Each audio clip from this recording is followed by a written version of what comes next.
Welcome back, all you Fabricans and Fleshbags, to the super, not, funny show, reviews.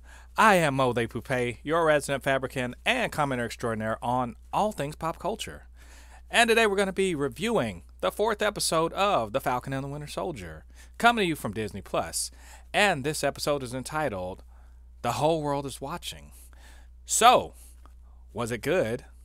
Was it bad? And should you be watching? Stick around because I have opinions.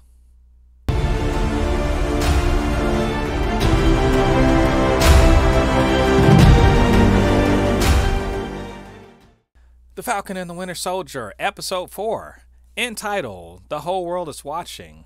It kind of feels like that about the Falcon and the Winter Soldier in general. The whole world is watching this show. And in particular, we'll know exactly why they call this episode that.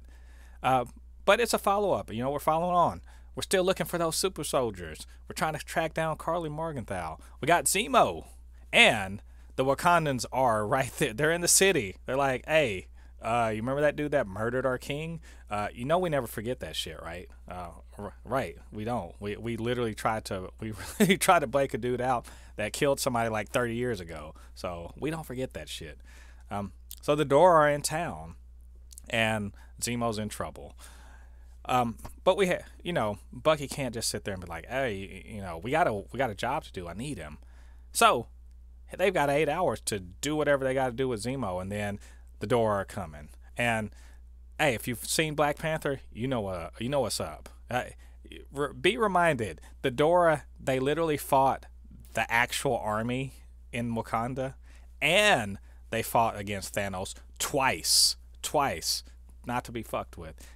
As someone later on finds out, to his detriment in this episode. But I'm getting ahead of myself. The whole episode's centered around trying to talk down, at least for Sam's perspective, it's to talk down Karli Morgenthau. Because, let's be honest, she did sort of murder some people in the previous episode.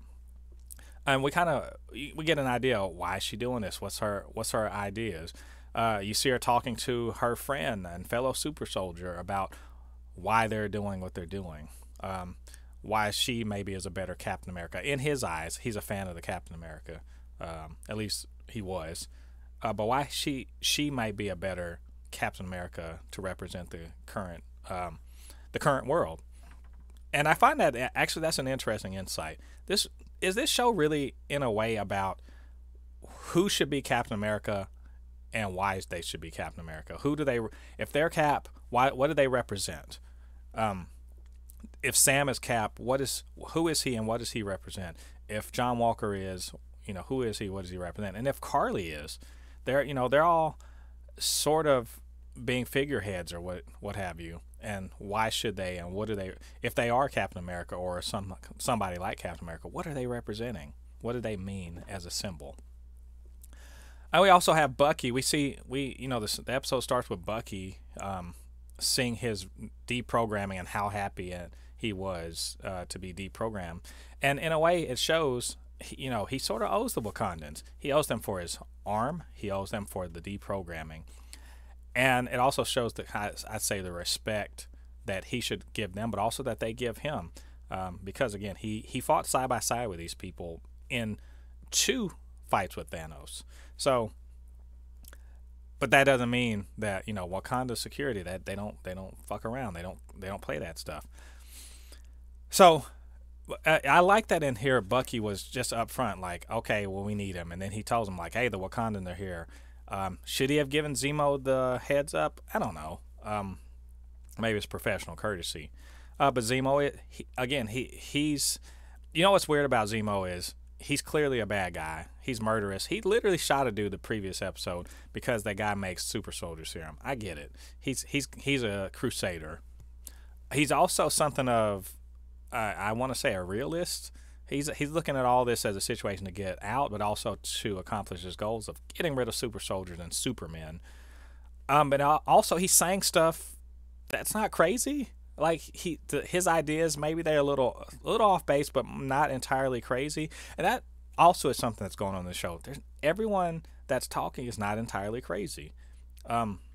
Carly Morgenthau, terrorist, absolutely, don't deny that.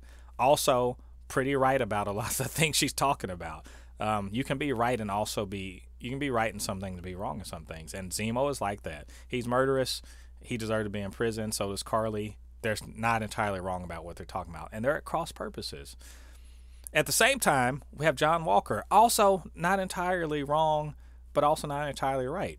And this episode, I think, is highlighting what it takes to be Captain America the right way and how you can easily, take the wrong path and become not worthy of being Captain America. Steve Rogers had many opportunities to be a terrible to use his power and be terrible about it. To be very, to use his prejudices or whatever in his execution of his job. And I think we're seeing in this episode the contrast between Sam and between John Walker and how they execute what they can see as their power to make the world a better place. And also, we unfortunately, we see what can drive someone like John Walker, who by all accounts is a good soldier, follows orders, wants to do good. That's the thing about John Walker. One of the best things they do about this show is John Walker's he's just not a cardboard bad guy or antagonist or whatever. He wants to do right. He's remorseful about the shit he did in Afghanistan, and this is tours of duty in Afghanistan. Yes, he was following orders. Yes, he was getting the job done. He regrets the fact that he had to, kill so many people and do so many maybe distasteful things. But he's not above doing the distasteful things. There's a place for people like that in this world. Unfortunately, can you be that guy and then be be a hero, be a paragon of virtue, if you will, which is sort of what the Avengers or Captain America is kind of supposed to be, to represent the best in us, not the worst, not the one that makes compromises or kind of decide that there's expediency versus doing the right thing. And this guy wants to do something right. I love that. I love that he wants to do something right. I also love that even though he wants to do something right, he cannot later on follow that impulse to do right in the face of taking vengeance on somebody. And it's a very telling thing about why he shouldn't be Captain America. We do see Sam as a counselor. Sam as maybe somebody that can talk somebody down, maybe can find some common ground. We see Bucky. Bucky, he's a very good partner in crime here. He and Sam back each other up. That's the thing.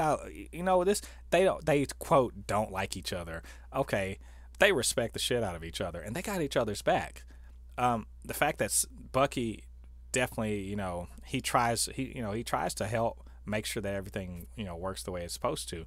He also, he's not trying to overstep his bounds. He knows who his enemies are. He's not trying to fight Battlestar and the new Captain America, fake what do you say, off-brand Captain America, store-brand Captain America. He's not trying to fight them. He's not trying to let them get in the way of what Sam's doing either. And at the end of the day, just look at the way Sam and Bucky can work together. Not just with Zemo, but when they fight together, I love the part, like there's a part where they encounter the door, like, all right, time's up, we're, screw this, we're getting Zemo. And then it becomes a fight, because John Walker thinks because he has that fucking shield that means something to the Dora Milaje. That means something if Steve has it. Who the hell are you? And he makes the biggest mistake you can make. Who thought, as soon as I saw a dude put his hand on the door, I'm like, well, this motherfucker's about to get his ass whooped. Yeah, not just ass whooped, just like embarrassed ass whooped. Because, the door they're no jokes. Look at the contrast between how he fights them, how he engages them, and then Sam and Bucky, again, they're just trying to stop the fight. They're not trying to actually beat the Dora. And they do well. They do well enough. They're not trying to lose. There is that bit with the arm, the failsafe, where she detaches Bucky's arm and everything. This is Io, who was clearly instrumental in his deprogramming. And that's may think that's messed up of her to do, but also consider the fact where she's looking at it from. This guy's in the way her duty to her country, and respect for him or not, friendship or not, he's in the way, and she has the tools, the fail-safe to take that arm off. Does that mean that they didn't trust Bucky? I don't know. They don't know, and they take precautions. It makes sense to me. And the way he looked, and he's like, I can't believe this. And but again, I also think that his friendship, the Wakandans, is not significantly impacted by this situation. They all are doing their jobs as far as they can see. But this whole little ass whooping that John Walker takes at the hands of them really kind of pushes him to take the super soldier serum when he has an opportunity. Zemo he destroys it, most of it, but he destroys all, but doesn't get all of it. And then John Walker, he wants that edge. He's jealous. There's a part of him that's jealous of the super soldier part, and that's again something different between him and Sam. Sam does not need the super soldier serum to be a hero. He doesn't want it. He's happy with the tools he has at his disposal. And that really means, that, again, this is a philosophical and a character difference between the two. And the fact that John later on uses that tool, that his character isn't as pristine as it needs to be, because he uses that to murder somebody in front of the world. The whole world is watching. And in my mind, disgraces and taints that shield, that Captain America's shield. He taints it by doing so. I'm sure Steve has had many opportunities to kill, and maybe he has killed by popping somebody with that thing, but in the heat of the battle, not when this person is defenseless and not fighting and all that. It really, again, taints the shield in a way that really shows he's not worthy of holding it. And we knew we were going to get to this point at some point, that he's not actually worthy of being Captain America in the way that Steve was, but it had to actually be shown to us. This episode, pretty damn violent. More blood than I've seen in a Marvel movie or ever. It kind of pulled no punches here, with Carly showing who she is, why she can't be Captain America or an equivalent. That in a way, she becoming a super soldier, she sees the ends justify the means. There's by any means necessary, all that other stuff, and maybe that's really not the way to go. It's not going to get her where she wants to go, even if a lot of people are supporting her. And Sam's the only person that's really kind of showing the kind of moral fiber to do so. And also the fact that whether or not she says she was actually going to follow through on it, Carly, as much as I want to sympathize with some of the things she said, but she almost literally threatens Sam's sister and his nephews. And credit to Sam, when he goes to meet her, he does not go in guns blazing, being like, "What the fuck are you? How dare you? I'll kill you." He doesn't do that. He says he'll protect them, but he doesn't go in that because he's still trying to accomplish the mission. The mission isn't to kill the flag smashers, to bring them in and stop their terrorism. He's trying to accomplish the mission, even though he personally has a stake where he could be, his family could be in danger. He approaches it still the way Steve would. That's why Steve wanted him to be Captain America. And I think we're going to get to that. But just seeing Sam be that guy and see Bucky be, a good, faithful friend, and to see all that stuff with Wakanda, John Walker's turn, the unfortunate demise of Battlestar. And hey, I have to be honest, I like Battlestar. I think his name was Lamar in the show. I like the guy. He seemed like a good soldier, a good like partner to John. Maybe a person that settles and balances him and everything, as we saw when he, they gave Sam the chance to go talk her down. That's what I'm talking about. Like, he wasn't in the show or the MCU very long, but a significant contribution, and the fact that he's gone maybe shows that even John Walker's even less qualified, because now he doesn't have that balance to his, to help him make his decisions. Overall, excellent episode. Love what happened. Love the way the story is proceeding. I'm thrilled with how they're moving this story along. Cannot wait to see who's this power broker. What's Sharon Carter have to do with everything? How are we going to bring in the rest of the Flag Smashers? I want to know all that. And of course, I want to see Sam with that shield. He deserved that shield, absolutely. And John Walker, let's see him do something else. I don't want him to die in this episode, in this series. I want him to keep existing within the MCU, because there is a place in the MCU for someone like John Walker. Maybe on the Thunderbolts, they could do a Thunderbolts. He would be a perfect addition. He would be a good, he would be a good. I forget on Suicide Squad, but the guy, is it Rick Flag, something like that, that leads the Suicide Squad. He'd be perfect for that.